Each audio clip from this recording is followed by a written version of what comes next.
And the Nobel peace prize goes to Donald Trump. अगर ये Nobel peace prize है तो इस नोबेल पीस प्राइज पर हकदार 2025 में डोनाल्ड ट्रंप है। अब मैं ऐसा क्यों कह रहा हूं, आप सब बहुत शॉक्ड होंगे, क्योंकि डोनाल्ड ट्रंप अपने आप को ही नोबेल पीस प्राइज देने की घोषणा जो है खुद भी कर रहे हैं और अलग अलग देशों से करवा भी रहे हैं। और जिस तरीके से अमेरिका ने ईरान के ऊपर अटैक किया ऑपरेशन मिडनाइट हमर चला करके, और उसके बाद से किस तरीके से कंडीशंस बदली हैं, क्या घटनाक्रम रहे हैं, आज के इस वीडियो लेक्चर में मैं अभिषेक आपके साथ इन्हीं सब चीजों पर डिस्कशन करूंगा। तो चलिए फिर शुरुआत करते हैं। जय हिंद, माई सेल्फ अभिषेक मिश्रा। दरअसल ईरान और इजराइल के बीच में जो भी जंग, जो भी संघर्ष चल रहा है आप सब जानते हैं, बट अमेरिका की एंट्री के बाद से उसका टोटल फ्लेवर, टोटल कलर जो है वो चेंज हो चुका है। अब ये भी एक क्वेश्चन उठ रहा है कि क्या चाइना और रशिया ईरान के सपोर्ट में खुल के आ सकते हैं? क्या अमेरिका के साथ साथ और भी कई देश जो है एक लॉबी बना सकते हैं? और क्या हम लोग कहीं थर्ड वर्ल्ड वॉर की तरफ तो नहीं बढ़ रहे हैं? दरअसल मैं आपको बताऊं तो देखिए, इंटरनेशनल रिलेशंस में बड़ी सिंपल से एक लाइन है, कहा जाता है कि अंतर्राष्ट्रीय संबंध जो होते हैं वो दरअसल भावनाओं से नहीं चलते, वो हितों से चलते हैं। और इस पूरे संघर्ष में ये जो कुछ भी चल रहा है इस समय, इसमें हर देश अपना हित साध रहा है। अगर वो चाइना है तो भी अपना हित साध रहा, अगर वो रशिया है तो भी अपना हित साध रहा। मतलब आप किसी भी कंट्री को उठा के देख लीजिए, कोई भी कंट्री ऐसा नहीं मिलेगा जो अपने नेशनल इंटरेस्ट को ना देख रहा हो कि हम इजराइल की तरफ जाएं कि ईरान की तरफ जाएं, हम क्या स्टैंड लें। दरअसल अगर आप देखें तो जो अमेरिका ने एकाएक, भाई डोनाल्ड ट्रंप ने तो 2 हफ्ते का टाइम मांगा था, और 2 हफ्ते का टाइम मांगा था कि हम 2 हफ्ते में डिसाइड करेंगे कि अमेरिका क्या करने जा रहा है, लेकिन उन्होंने तो 2 दिन में ही अटैक कर दिया। The U.S. military carried out massive precision strikes on the 3 key nuclear facilities in the Iranian regime: Fordo, Natanz, and Esfahan. Our objective was the destruction of Iran's nuclear enrichment capacity and a stop to the nuclear threat posed by the world's #1 state sponsor of terror. Tonight, I can report to the world that the strikes were a spectacular military success. Iran's key nuclear enrichment facility. और सबसे बड़ी बात जो अगर इस पूरे scenario में अगर निकल के आ रही है वो तो पाकिस्तान की आ रही, क्योंकि जिस तरीके से 18 तारीख को मुनीर ट्रंप के साथ मुलाकात कर रहे हैं और पाकिस्तान डोनाल्ड ट्रंप को जो है वो नोबेल पीस प्राइज के लिए नॉमिनेट कर रहा है, बड़ा जोर शोर से पाकिस्तान जो है अमेरिका की तारीफ के पुल बांध रहा था। वहीं आप देखिए उसके 2 ही दिन बाद डोनाल्ड ट्रंप ने, अमेरिका ने जो है ईरान के ऊपर हमला कर दिया। अब पाकिस्तान और ईरान के संबंध तो बड़े अच्छे माने जाते हैं, और पाकिस्तान पे ये आरोप लग रहा है कि पाकिस्तान ने ईरान को धोखा दे दिया। दोनों के बीच तो बहुत सारी समानताएं हैं, बॉर्डर्स मिलते हैं, ईरान पाकिस्तान का जस्ट नेबरिंग कंट्री है, धर्म के आधार पर दोनों एक हैं, दोनों ही देशों में कट्टरवाद जबरदस्त पाया जाता है। तो कहीं ना कहीं पाकिस्तान को तो ईरान का साथ देना चाहिए था, लेकिन पाकिस्तान ने भी अपना हित साधा कि हमारा हित कहाँ है, हमको किस तरफ जाना जो है वो फायदेमंद होगा। तो कुल मिलाकर के अगर आप देखें कि ईरान की स्थिति कैसी है, ईरान के साथ तो कोई भी नहीं है। जितने भी गल्फ कंट्रीज हैं, इस्लामिक नेशन है, वो भी ईरान के साथ नहीं है। और इस ऑपरेशन के बाद जो अमेरिका ने चलाया ऑपरेशन मिडनाइट हमर, उसके बाद तो ईरान ने धमकी दे दी थी अमेरिका पर कि इसका जवाब अमेरिका को मिलेगा, और ईरान ने दिया। भी खबर आ भी रही है कि ईरान ने कतर पे और आपके इराक में जो अमेरिकन बेस है वहां पे हमला किया है, और ईरान ने यह भी दावा किया था, अमेरिका को धमकी दी थी कि कम से कम हम 50,000 सोल्जर्स को मारेंगे अमेरिका के। तो अब इस ईरान के इस अटैक से तो उल्टे कतर ईरान को ही लेकर के जो है वो नाराजगी शो कर रहा है।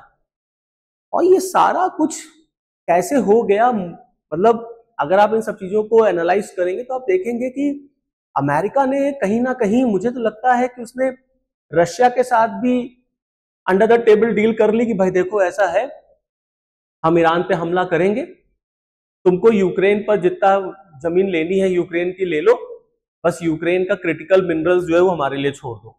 एक डील हो गई। और ईरान से कह दिया तुम ऊपर ही ऊपर दिखाना कि हाँ हम जो है ईरान के साथ हैं, रशिया से उसने कहा। और उसके बाद जो है रशिया भी खुल करके बस खाली कह ही रहा है कि हम ईरान का सपोर्ट कर रहे हैं। और ईरान के फॉरेन मिनिस्टर भी अभी गए थे रशिया, वहां पर मिल करके आए।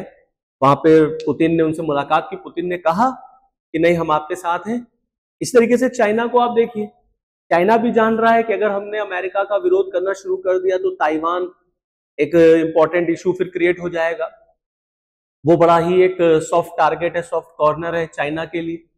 आप देखिए जितने भी गल्फ कंट्रीज हैं, मुस्लिम नेशंस हैं, वो भी अल्टीमेटली खुल करके ईरान का सपोर्ट नहीं कर रहे हैं, चाहे वो सऊदी अरेबिया हो, चाहे यूएई है, चाहे वो कतर है। क्योंकि ये जितने भी कंट्रीज हैं इन सबके रिलेशंस अमेरिका के साथ बहुत अच्छे चल रहे हैं। क्योंकि यहाँ पर जो भी रूल है उनको अपनी गद्दी बचाने के लिए अमेरिका का साथ चाहिए। और अभी आपने देखा होगा अमेरिका के राष्ट्रपति डोनाल्ड ट्रंप जो है वो मिडिल ईस्ट के दौरे पर गए थे। इजराइल और ईरान का जब टसल शुरू हुआ उससे पहले वो मिडिल ईस्ट का दौरा करके आए थे। तो लगता है कि ये सारी चीजें बहुत ही प्लान्ड वे में की गई हैं, सारी प्लानिंग बहुत लंबे समय से चल रही थी और सबको एक तरफ से डोनाल्ड ट्रंप ने अपनी तरफ मिला लिया और फिर उसके बाद ईरान के ऊपर उसने हमला कर दिया। और अब वो ईरान से कह रहा है कि देखो बस अब हो गया, अब ऐसा करो सीज फायर के लिए आ जाओ। और आप देखिए कि इजराइल के प्राइम मिनिस्टर बेंजामिन नेतन्याहू ने भी जबरदस्त वेलकम किया अमेरिका का, कहा God save America, God save Israel. उन्होंने तो स्ट्रेट अवे बोला कि स्ट्रेंथ जो है, ताकत जो है, उसी से शांति आती है। अमेरिका ने ताकत दिखाई, इसके बाद अब शांति आ जाएगी। Peace through strength. First comes strength, then comes peace. और दोनों देशों को सीज फायर के लिए आ जाना चाहिए। तो ट्रंप कहीं ना कहीं पूरी कोशिश कर रहे हैं कि बराक ओबामा की तरह उनको भी नोबेल पीस प्राइज मिल जाए, और वो नोबेल पीस प्राइज के लिए मरे जा रहे हैं कि हमको भी नोबेल पीस प्राइज मिल जाए। कि बस हमने देखो किस तरीके से दुनिया के सारे संघर्ष खत्म करा दिए।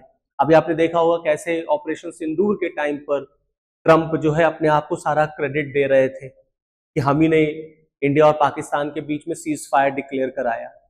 अब अमेरिका के इस एक्शन के बाद ईरान ने धमकी देना शुरू कर दिया कि वो स्ट्रीट ऑफ हार्मूज को जो है वो बंद कर देगा। तो अगर स्ट्रीट ऑफ हार्मूज जो है वो ब्लॉक हो जाता है, उसको वो शट डाउन कर देता है, वहां पर वो ट्रेड को रोकता है, तो इसमें जो है ईरान का भी नुकसान है।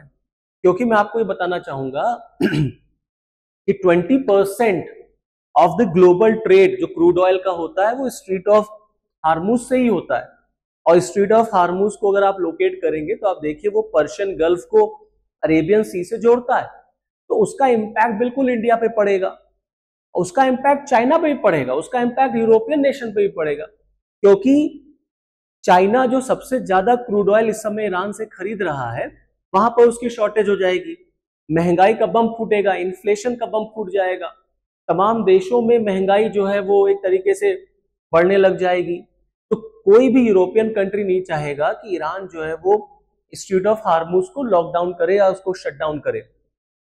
और रही बात ईरान की, अगर आप देखें तो स्ट्रीट ऑफ हार्मूज को बंद करने का ईरान पर भी तो प्रभाव पड़ जाएगा भाई, उसका भी तो एक्सपोर्ट इंपोर्ट डिस्टर्ब हो जाएगा ना।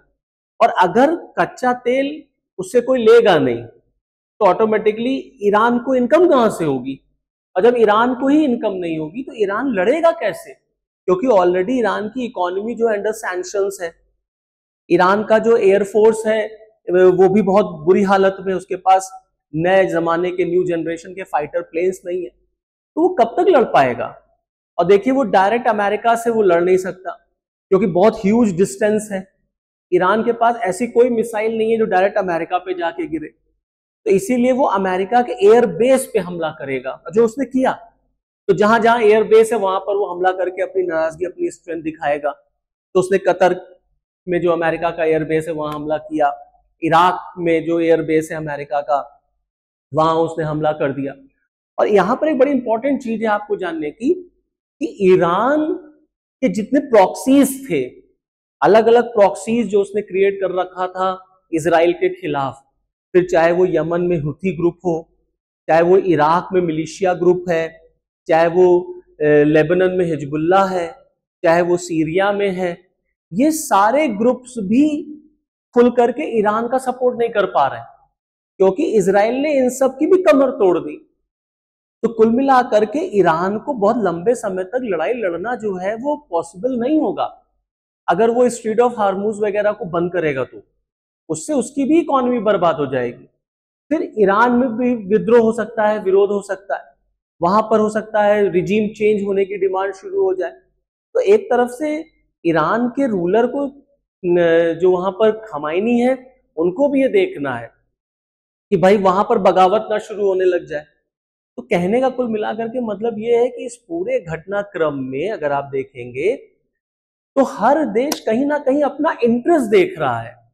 कहने को अलग बात है कि ईरान, चाइना और रशिया और नॉर्थ कोरिया का एक ग्रुप बना हुआ है, बट कोई भी खुल के अमेरिका के साथ कॉन्फ्लिक्ट में नहीं जाना चाहता।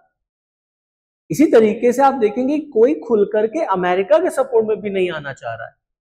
तो कहीं ना कहीं सब लोग ओपन, मतलब एक तरीके से सपोर्ट करना अलग बात है, लेकिन कोई ग्रुप में बंटा हुआ नजर नहीं आ रहा है। तो ये कह देना कि ये थर्ड वर्ल्ड वॉर में जो है कन्वर्ट हो जाएगा, ये अभी बहुत जल्दी होगा। इस तरीके से आप नहीं कह सकते कि थर्ड वर्ल्ड वॉर में अब ये कन्वर्ट होने जा रहा है। लेकिन हाँ, ये बात तो सच है कि इस समय हर देश अपना नेशनल इंटरेस्ट देख रहा है। भाई फिर गल्फ कंट्रीज क्यों नहीं ईरान का साथ दे देते, सारे मुस्लिम वर्ल्ड्स क्यों नहीं ईरान का साथ दे देते। और आप छोड़िए सऊदी अरेबिया वगैरह को छोड़िए, क्योंकि ठीक है उनका तो ईरान के साथ टसल चलता रहता है, क्योंकि ईरान इस पूरे रीजन में अपने आप को एक डिक्टेटर के फॉर्म में, अपने आप को एक सुपर पावर के फॉर्म में जो है डोमिनेट कराना चाहता है। इसीलिए उसको न्यूक्लियर वेपन्स चाहिए, इसीलिए वो न्यूक्लियर वेपन्स की जो है वो उसमें लगा हुआ है कि हमें न्यूक्लियर वेपन्स मिले। लेकिन पाकिस्तान ने भी ईरान का साथ नहीं दिया। वैसे तो वो बहुत जो है मुस्लिम ब्रदरहुड की बात करता है, लेकिन उसने भी ईरान का साथ नहीं दिया। वो भी गए, मुनीर गए और अमेरिका में जा करके लंच खाया है। तो मुनीर को लगा कि अमेरिका जो है ऐसे फ्री में ही लंच दे रहा है मुझे, और अमेरिका में कहा जाता है कि America does not give lunches in free, वो फ्री में कुछ नहीं देता। जिस दिन उसने मुनीर को बुलाया और मुनीर को उसने लंच खिलाया, उसी दिन उसने मुनीर के सामने सारी बातें रख दी होंगी कि हम ऐसा ऐसा करने जा रहे हैं और तुम चुप रहना। और आप देखिए पाकिस्तान खुद ही जो है वो ट्रम्प को नोबेल पीस प्राइज के लिए नॉमिनेट कर रहा है। तो कहने का मतलब ये है कि पाकिस्तान खुद देख रहा है कि हमारा इंटरेस्ट कहाँ पर है। हाँ, वो अलग बात है कि जब उसके लोकल पाकिस्तान में लोगों ने विरोध करना शुरू किया तो पाकिस्तान की तरफ से अमेरिका के अटैक का फिर विरोध हुआ। वहां के भी गवर्नमेंट ने प्रोटेस्ट किया कि अमेरिका ने ये ठीक नहीं किया। तो कुल मिलाकर के इंटरनेशनल रिलेशंस एट लास्ट में फिर यही कहना चाहूंगा कि अंतर्राष्ट्रीय संबंध जो होते हैं वो कहीं ना कहीं हितों से गवर्न होते हैं। वो इमोशनल डिसीजंस नहीं लिए जाते, भावनाओं में बह करके इंटरनेशनल रिलेशंस तैयार नहीं किए जाते। International relations are always determined by national interest. तो चलिए फिर इस वीडियो के साथ मुझे दीजिए इजाजत। नेक्स्ट टर्न पर मैं फिर किसी और इंटरेस्टिंग वीडियो के साथ आपके साथ जुड़ूंगा। तब तक के लिए जय हिंद।